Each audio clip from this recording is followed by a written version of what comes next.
বেগম খালেদা জিয়াকে ঘর ছাড়া করলো, যে সেই শেখ হাসিনাকে আল্লাহ তাআলা আজকে দেশ ছাড়া করেছে। এই হযরতপুরে কোনো মাঠ ছিল না।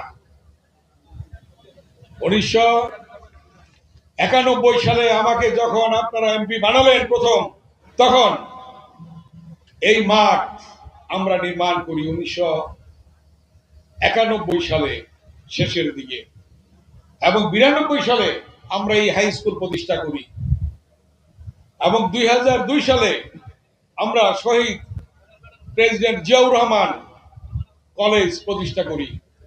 এবং এই কলেজ প্রতিষ্ঠার সময় এই মাঠে এসেছিলেন আজকের প্রধানমন্ত্রী, বিএনপির চেয়ারম্যান জনাব তারেক রহমান। ওখানে মঞ্চ ছিল, এটা অনেক নিচু ছিল, কাদা পানি বৃষ্টি ঝড়ের মধ্যে তিনি এসেছিলেন। মনে আছে আপনাদের? আমি কত বছর আগের কথা বলছি, 2002 28শে জুন, কত বছর?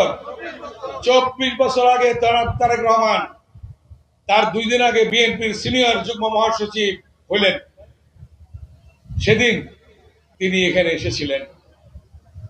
সেই কলেজ আজকে ডিগ্রি কলেজ হয়েছে।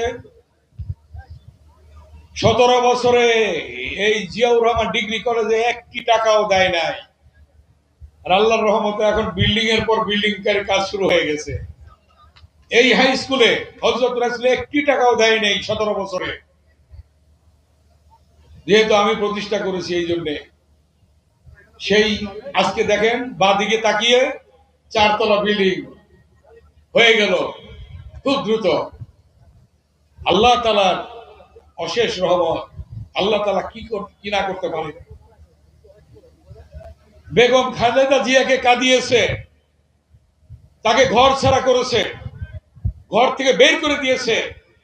40 বছরের স্মৃতি বিজড়িত ঘর, যে ঘরে তারেক রহমান, আরাফাত রহমান কোকো জন্মগ্রহণ করেছে।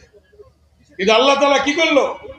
বেগম খালেদা জিয়াকে ঘর ছাড়া করলো, যে সেই শেখ হাসিনাকে আল্লাহ তাআলা আজকে দেশ ছাড়া করেছে।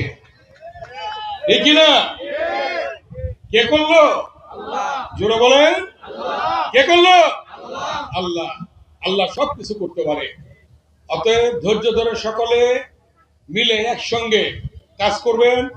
বিএনপির প্রতিটি নেতা কর্মী, অঙ্গ সহযোগী সংগঠনের প্রতিটি নেতা কর্মী ধৈর্য সহনশীলতা নিয়ে কাজ করবেন, এবং এলাকায় শান্তি শৃঙ্খলা বজায় রাখার ক্ষেত্রে প্রশাসনের সাথে সহযোগিতা করবেন।